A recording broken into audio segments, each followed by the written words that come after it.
The BC and federal governments appear to have ignored this report. The stuff coming out of our country every day is crazy. Welcome back to Moose and Loose. My name's David. Today we've got a leaked report showing that both the BC NDP and the Liberal federal government, both of them, and I should say all three of them, Trudeau's Liberal government and Carney's Liberal government, David Eby's NDP, all knew about this BC Ferries contract, what it would have taken to have Canadians build these ships, create a whole shipbuilding industry, buff up that industry and really turn it into something big, create a ton of jobs, hundreds of millions of dollars of prosperity in our country using our materials. And instead they chose to do nothing, knowing full well it would go to China. They chose China over Canada. Let's jump into this. We've got more temporary foreign worker scams going on here. Look at this. Pay rates in Brampton, bookkeeper, $36.10 an hour, automotive service technician, $36.10 an hour, office administrator, $36.10 an hour. How long is the Carney government going to act as if this issue doesn't exist? Where is the immigration minister? They're all in on it. This is a big scam. They're all in on it. They don't care about Canadians. We also got this. If you're wondering why Canada isn't the world leader in AI, perhaps because of this, Dalhousie University is hiring a tenured professor of artificial intelligence, but only disabled women can apply. This is not a joke. Tier 2 Canada Research Chair in Artificial Intelligence and Healthy Aging. It says right down here, this position is designed to candidates who self-identify as women with a disability or gender equity seeking persons with a disability. This is the stupidest thing I've ever seen. It should be the best person. It doesn't matter if they're disabled or not. The best person should be getting these jobs. Canada is not a real country anymore. Absolutely illegal. Someone should sue the university ASAP. Isn't it illegal for an employer to ask a question like that unless your disability is expected to have a direct impact on your job? Yeah, like you're a tree planter, you're probably not going to be planting trees on the side of a steep slope. But in this case, it has no impact. It should not be on there. And where Canadians are also paying the price, this time downtown Niagara, more protesters blocking the streets.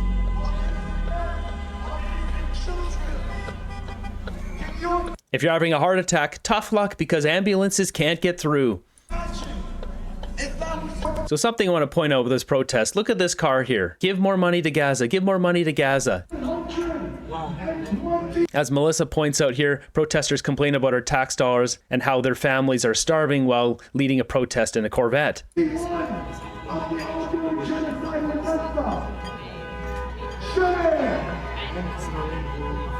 reason why we are here. Yeah, this is all grift. Day or night, hope you don't need an ambulance because there's no getting through in Niagara Falls.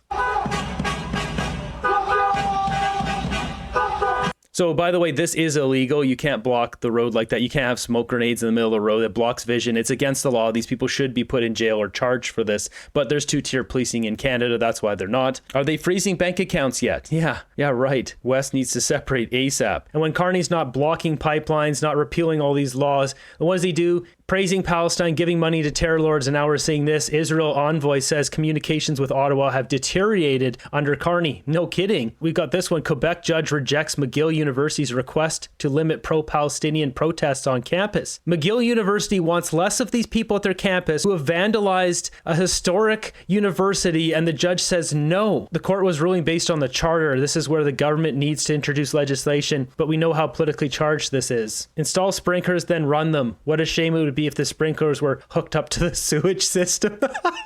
I mean, in other countries, they use water cannons. I can't remember, maybe Poland. They just come out with these big water cannons and start blasting all the protesters to get them out of there. We should be doing that. They're causing a ruckus, endangering Canadians' lives. They should just be blasted out of there, take them to jail. But obviously, that's not going to happen. Meanwhile, in America, they have the exact opposite thing going on here. Memphis Police Department, to the officers that I see sitting in front of me, we are about to provide you with a level of support you cannot even imagine. This isn't just a task force. This is a all of government unlimited support operation. ATF, DEA, FBI, ICE, Department of War, every resource we have. And they're not going to be sitting behind a desk at a keyboard. We are sending in real cops with guns and badges to go out with you on the street every single night making arrests. These are people who have taken down drug cartels, kingpins, the worst criminal offenders in the United States, standing with you shoulder to shoulder to shoulder. All we ask from you is to show up at roll call every single night with your brothers and sisters in the federal government and to go out and get the criminals off the street.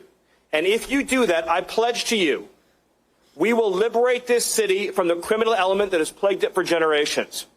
This is not just a strategy shift. This is an attitude shift.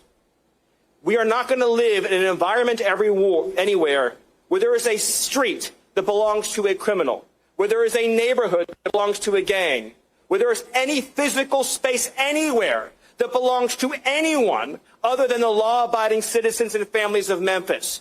The idea that there is a square inch of block in this city where a citizen doesn't feel safe is unacceptable. This is Memphis. This is the United States of America, and all that bullshit is done. It's over. It's finished. I mean, how do you argue with that? What does the left say to that? Well, apparently they say it's fascism.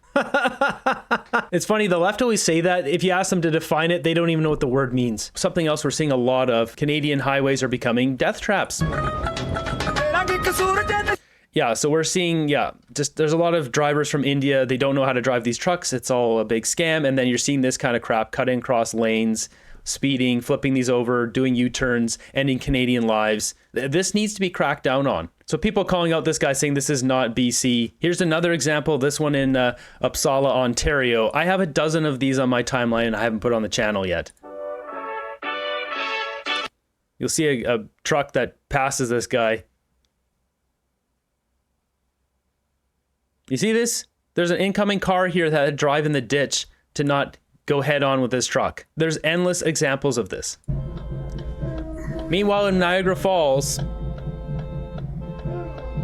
hope you still don't need that ambulance. Well, as impossible as it may seem, things are worse under this Prime Minister than they were under Justin Trudeau. And while those connected to the Prime Minister, his corporate buddies, Liberal-connected insiders, and lobbyists are doing just fine, 86,000 Canadians have lost their jobs since he became the Prime Minister. Canada now has the second highest unemployment rate in the G7. Our productivity as a country is nearing developing nation status. Why are the policies of the Prime Minister designed to benefit his corporate buddies and Liberal insiders while Canadians pay the price?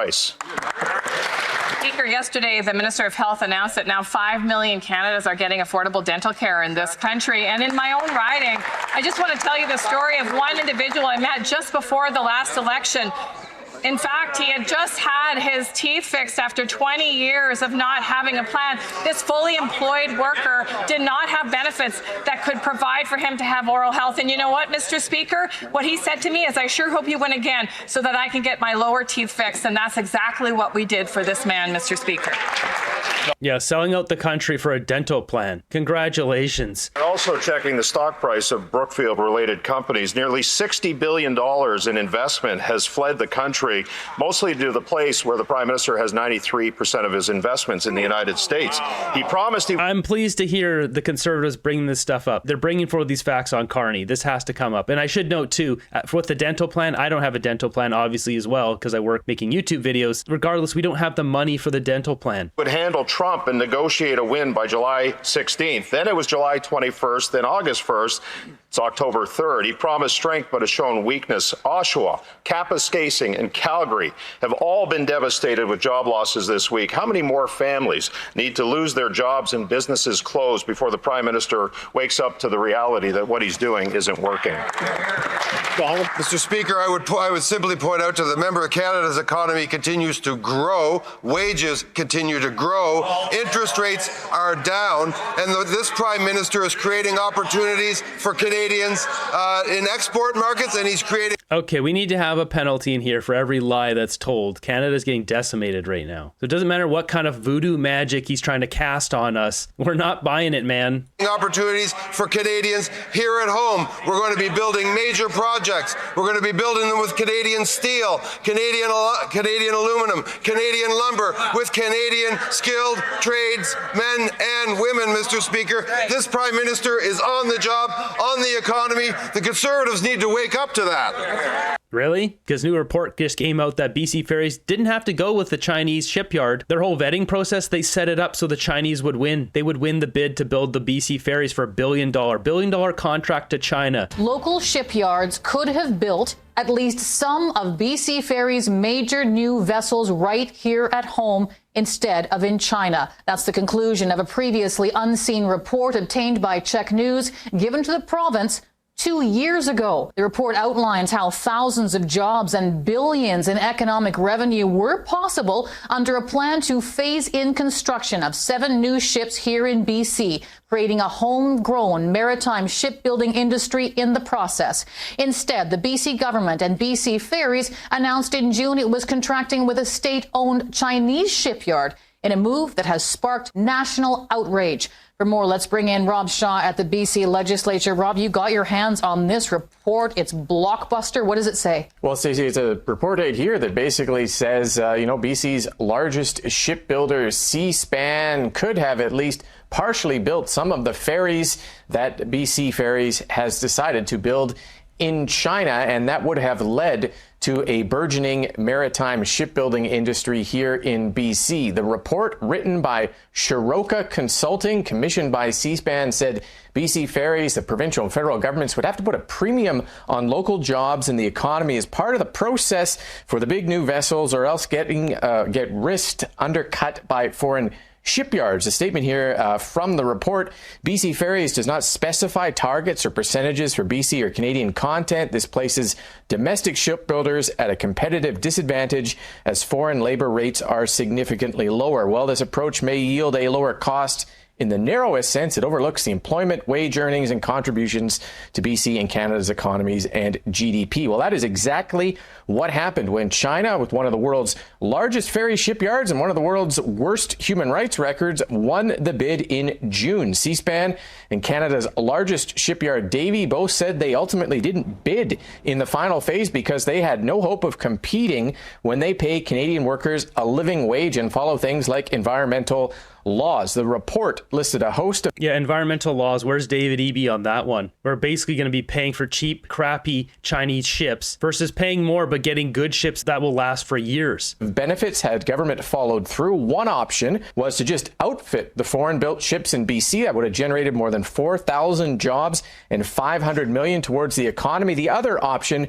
BC shipyards start taking over partial construction on ships 2 to 4, full construction for ships 3 to 4 after that, creating almost 10,000 jobs, more than $1 billion for the economy. In that scenario, BC gets more than $200 million in taxes alone, more than it puts into BC Ferries annually for a subsidy. Now, the BC and federal governments appear to have ignored this report in the 2 years before the China deal. Then they claim to be disappointed at the outcome since that. Yeah, that's because they're compromised by China. Our government is compromised by China. There's numerous ties. I mean, is it any surprise that Xi Jinping and the CCP were campaigning for Mark Carney to win the election? Mark Carney's business buddies with Xi Jinping. China deal was announced. Organized labor groups have blasted the province for failing to support local workers. There's been a national backlash for federal funding as well. BC Ferries says it did meet with Seaspan at the time of this report to learn more. The report wasn't detailed enough to act upon. In a statement, the corporation say there was no actual plan submitted for how the work would be done, what capacity would be required, how long it would take, or what the cost impact would be for BC Ferries. It provided none of the essential details needed for BC Ferries to assess. Even if we had wanted to pursue that path, there was nothing concrete to act on. Now, BC Transportation Minister Mike Farnworth unwilling to do an interview today, issuing a statement that I'm not going to read to you because it has nothing to do, does not address any of the questions raised by this report. The key takeaway here, though, Stacey, clear warnings 2 years in advance that major shipyards could have built these ferries here if the province and the federal government wanted to create a shipyard building capacity here. Instead, they claim to be disappointed at the end result. They knew about this. They chose not to support Canada. Then they launched a whole campaign of Canada first and all this bull crap. Meanwhile, our government's compromised by China. David Eby's advisor is directly connected to the Chinese Communist Party. Considering the PRC has compromised various aspects of BC, this is not a surprise. I mean, look at all the street fennel and all the cocoa white bam bam and all the stuff that's being manufactured and shipped out of Vancouver. These precursors come from China. NDP should be ashamed. Time Eby and his party are gone. Next up, we got Mark Carney's conflicts of interest. It's really lighting a firestorm here. Unfortunately, Mark Carney is allowed to get away with enriching himself off the backs of taxpayers. When Prime Minister Carney set up his blind trust, he knew exactly what went in it, correct? And it's unlikely the assets that went into the blind trust in such a short period of time have changed significantly, correct? Ethics Commissioner von Finkenstein acknowledged that most trustees will not change the holdings. So I agree with that. They won't. And even if they did, they're going to be investing in big businesses in Canada, and you're going to know they're investing in big business Canada. I mean, we have conglomerates of industry sectors that are dominated by big businesses, and you're going to be invested in them because that's what everyone invests in. I spent some time in the investment world before I put my name on a ballot. He co-led efforts to raise billions of dollars of capital for these funds, correct? Okay. Now, the holdings in these funds have not been disclosed to the public, correct? That's right. Not all the details. That's remarkable. But the Prime Minister, he knows what's in them, right? Yes. Okay, so now let me just try and get a sense of this. This isn't some sort of middle-class holdings. These aren't modest savings of somebody who is making their way through the world. These are millions of dollars to our best estimation, correct? Yes, according to the best estimate, of including the value of the stock options. And would you say the Prime Minister is entitled to future carried interest payments based on the performance of those funds, correct? I wouldn't say the infamous phrase that he's entitled to is entitlements, but yes, he is entitled to that and to the value of the stock options when they eventually mature in 2033, 2034. It's a remarkable throwback. I appreciate that very much, sir. So what he's talking about here is Mark Carney's got two different vesting stock options. So on moosechart.com, if you go down to this here, 6.8 million stock options, this one here, you click on the top right, you'll go right to it. This goes to the sec.gov website in America. The easiest way to go through this, because it's a huge document, you go Control F, type in Mark Carney, and then you hit enter a couple times. And the third one, it's right here. Make it big. You can see Mark Carney's name there. And these are the two that he's talking about. So 209,000 shares at $35 and 200,000 shares at strike price of $40.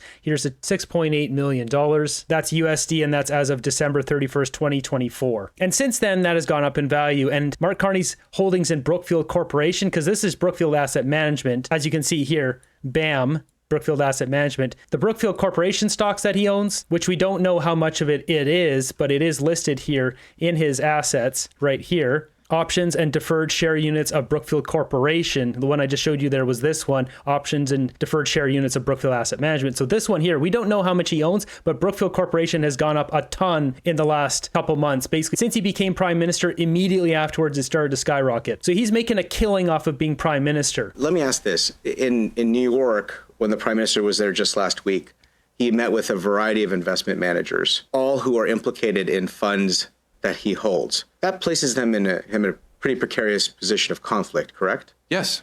Now, if it's highly likely that Mark Carney's Liberal government has made or will make public policy decisions that will impact the success of the holdings in these funds, Canada is at risk of entering a massive conflict of interest scenario, correct? Canada's policymaking process, yes, because of the central role of the Prime Minister, who is the boss over all policymaking processes in the end. So, Mr. Conacher, shouldn't the Prime Minister be absolutely required to disclose the assets that exist within these funds? Yes, there should be full disclosure, but it adds a bit of transparency, but it doesn't resolve the conflict of interest. Transparency is transparency, and removing a conflict of interest is removing a conflict of interest. The one does not do the other. You know, it's a devastating indictment that you've laid out here in terms of the risk that the Prime Minister's in. Our country's not a real country anymore, where we have Prime Minister and his goons making money off of taxpayers willy-nilly. We have ethics laws that really don't mean anything. And yeah, we've got a population like this just going right over the edge and too clueless to even realize they're doing it. Oh, geez, what a bummer. I really believe he gave up his multi-million-dollar business to help us buy our groceries. Very disappointed if this is true. Yeah, Mark Carney didn't give up his position at Brookfield Asset Management to help us out. He did it to help himself out, and it's happening. The problem is the media doesn't report on it. If they do, they're weeks after when I report this stuff, like his major projects office here. Why aren't any newspapers reporting on this? The Darlington nuclear reactor here, BMX Technologies, GE Verona, Mark Carney invested in it, direct conflict of interest. Newcorp Port, which owns Red Chris Mine, 70% of it, Mark Carney owns that, direct conflict of interest. Pathways Project, Mark Carney owns ExxonMobil, ConocoPhillips, Canadian Natural Resources, direct conflict of interest. Mark Carney owns 7 of the 9 companies that are going to be rebuilding Ukraine, direct conflict of interest. This is an absolute scam. This is so ridiculous on so many levels. The federal government's ethics law is unfortunately a sad joke, and the House Committee must recommend closing a dirty dozen loopholes in the law. The loopholes allow the Prime Minister, cabinet ministers, their staff, and top government officials, the most powerful decision makers in the federal government, to all secretly profit from their decisions. Loopholes also allow for blind trusts that are not actually blind and ethics smokescreens that hide, do not stop conflicts of interest. The Conflict of Interest Act is so full of loopholes, it really should be called the almost impossible to be in a conflict of interest act. The loopholes mean that the act actually does not even apply to 99% of the decisions and actions of the Prime Minister, cabinet ministers, and top government officials and their staff. And put it in the reverse, the act only applies 1% of the time. That's how loophole-filled it is. There's more loopholes than there are law in the Conflict of Interest Act. And this is why Mark Carney is able to get away with essentially what should be a crime. I cannot fathom that this could come as a surprise to any Canadian. The illusion that we live in a free and fair democracy has passed. We don't elect representatives. We don't even trust the electoral process. We effectively elect masters who then seek to rule every aspect of our lives. That sums it up. This is not a free and fair process. Mark Carney enriching himself. There's nothing ethical, free, or fair about any of that. This guy's been watching democracy for a long time through different governments and has always been a straight shooter. Their profiting is no secret. Just ask the other Randy. Yeah, Strong Eagleman. It's treasonous and theft. This is Canada and nobody cares.